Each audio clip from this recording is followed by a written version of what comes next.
In the city of Cyprus in 300 BC, there lived a very wealthy trader called Zeno. While on a voyage from Phoenicia to Piraeus, his boat sank, along with all of his cargo. Because of that single event, an event that was entirely out of Zeno's or anyone's control, this very wealthy man suddenly became poor in an instant. Imagine you were Zeno. How would you react to your entire life's work getting flushed down the drain by the sheer force of nature? What is the proper reaction? Would you be angry, sad? Would you feel life has cheated you? For most of us, these would all be normal reactions, but not for Zeno, the father of Stoicism. One small change lasts an eternity, and one small reframing of your mindset can cascade into larger and more impactful changes later down the line. The core of Stoicism is the very definition of acceptance and indifference. After reading the works of Socrates and other great philosophers, Zeno created and taught Stoicism. According to Zeno, although we don't have much control over what happens to us, we do have control of how it affects us, and we must use this control to great effect. Rather than crying over spilled milk, or in this case, drowned goods, Zeno focused on maintaining his composure over the situation, remaining calm and neutral, despite his predicament. Today, people inadvertently view Stoics as people who cannot be broken, people who don't often linger to the emotional extremes, going through things like fits of rage or bouts of anxiety. But the original idea behind Stoicism was much more than that. Rather than just a way to describe people who are unemotional, Stoicism was a way to view, describe, and understand the world. It was a way of life, and that way of life has lasted for centuries. Stoic philosophy can be applied to situations today the same way it was applied thousands of years ago, and its benefits are just as impactful. Stoicism allows us to process these negative emotions from negative experiences, and turn them into the thoughts that give us a unique perspective of the world.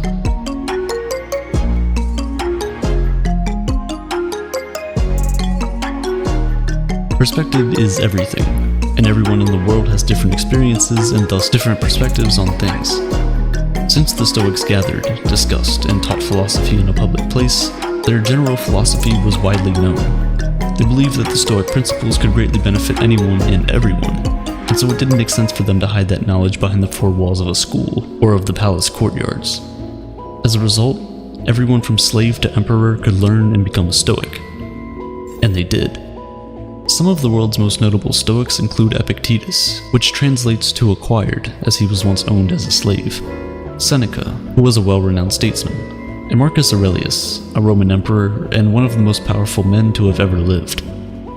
The early Stoics practiced what they preached, avoiding all forms of segregation and leading the fight against inequality.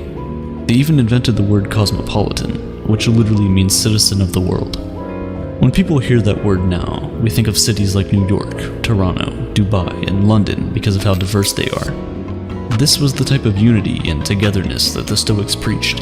Even at a time when it wasn't popular, women were allowed to freely learn about Stoicism and become Stoics themselves.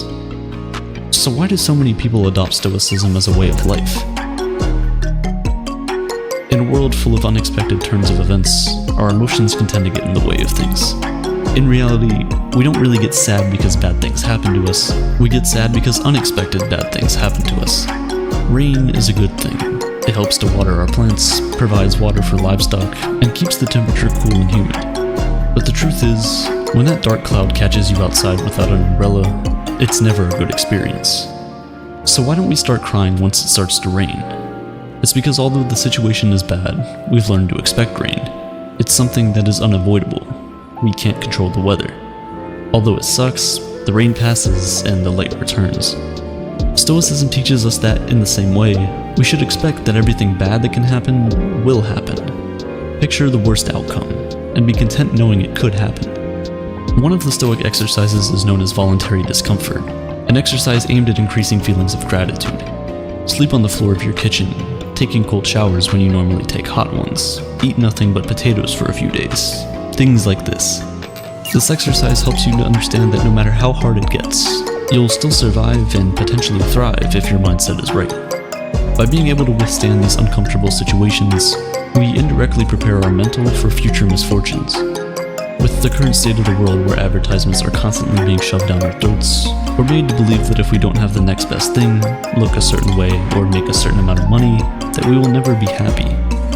This message is more important now than ever. We enter the world not knowing much of anything. We grow up being taught things at home, in school, and by observing the world for ourselves. The thing is, a lot of times, all three of these sources of knowledge teach us in different ways. The question is, do we need to internalize all of this knowledge? If we do, we could unknowingly be setting unrealistic expectations for our lives, leaving us ultimately disappointed and unsatisfied in the end. That's no way to live. We should instead focus on improving ourselves, for ourselves. We should do things for ourselves and only for that reason. Attaching any external hope or secondary attachments to the actions we take almost always lead to disappointment. Most of the time, we end up trying to fulfill that emptiness with external things, blowing all your money on a fancy car, a house, or even starting a family. Sometimes we do all of these things for their external value and not their internal value. But Stoicism teaches that if you approach life this way, you place your happiness in the hands of external forces, forces that can always fail. Cars almost always break down, natural disasters wipe away entire cities, and divorce rates climb higher and higher each year. But even the free things in life come at a cost. The cost of space, both physical and mental. As Seneca once wrote, "Learning to live with less will create space in your life for the things that truly matter to you." Instead, we must place our happiness on our intrinsic value as humans and on nothing we have or can physically acquire. We must choose to do our best to keep a cool head, regardless of what life throws at us.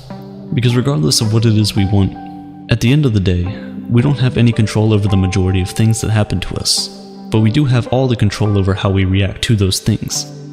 That is the dichotomy of control, the most important principle in Stoic philosophy. Stoics teach that we must learn to separate what we control from what we cannot control. We need to determine our value not from things we can't control, but from the things we can. Striving towards goals is a good trait, but breaking down when those things don't go your way is, in a Stoic's point of view, useless. Making YouTube videos is, well, a lot easier than being a Roman emperor, but it can still prove to be challenging sometimes. First, you must form your idea, which takes forever. Then research that idea. Scrap it because it sucks. Start over, script the video, create the video, edit it, make the title, thumbnail, and everything else before you hit upload. Everything up until the point where you click upload is all up to you. However, once you click that upload button, the power shifts to the YouTube algorithm. Still, a lot of people judge the success of their YouTube channel or Instagram account based on how many views and subscribers or followers they have, metrics of which, for the most part, are beyond your control. Stoics teach that instead, you should judge the success of your work based on the amount of effort you put in, and not on the outcome of your external hopes. Trust the process. Think about a person who has been working hard at their job for the past 6 months. He now feels he deserves a promotion, and so he walks up to his boss with his performance report. The boss says thanks, doesn't grant him the promotion, and he goes home thinking he must suck at his job. He doesn't consider that the boss might have simply woken up angry, someone else might have been better qualified at the time, or maybe the company was just losing money and couldn't afford it. He doesn't know the reason, but he's still upset. If he simply placed his value on the quality of the performance report he turned in, kept doing what he was doing to earn the promotion he wanted, he could have been much happier overall. With the right perspective, his goal wouldn't have been diminished, but just postponed. It's this reframing of your mindset that is crucial. A true Stoic does not view their successes based on the financial gain of their ventures, but is comforted by the fact that they can live a comfortable life without all the things money can buy. These are the 4 main virtues of Stoicism: wisdom, courage, temperance, and justice. Wisdom is being able to separate between what is internal and what is external, and the ability to choose our reaction to the things that happen to us. As Viktor Frankl said, between stimulus and response, there is a space, and that space is our power to choose our response. Courage. 2 words: persist and resist.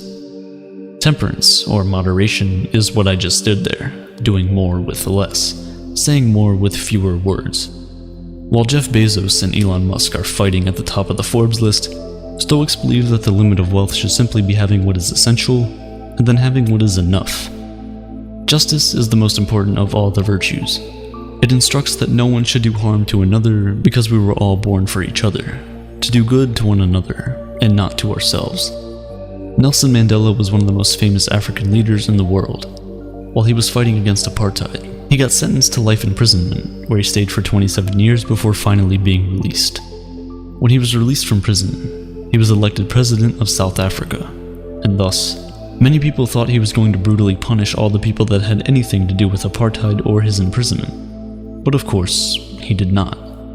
Throughout his time in prison, Mandela read the works of Marcus Aurelius and learned many of the core values of Stoicism, all of which he practiced throughout his life.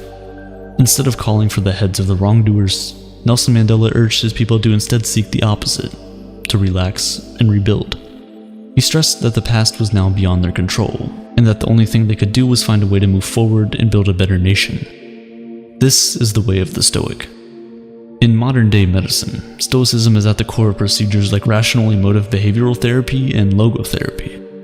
REBT helps patients to identify negative thought patterns that might be causing emotional and behavioral issues. It allows you to challenge the reasoning behind all these negative thoughts with logic, and when you realize that many of them are unfounded, you can then replace them with more productive and healthier beliefs. Logotherapy, on the other hand, is based on the Stoic principle that humans are driven by purpose.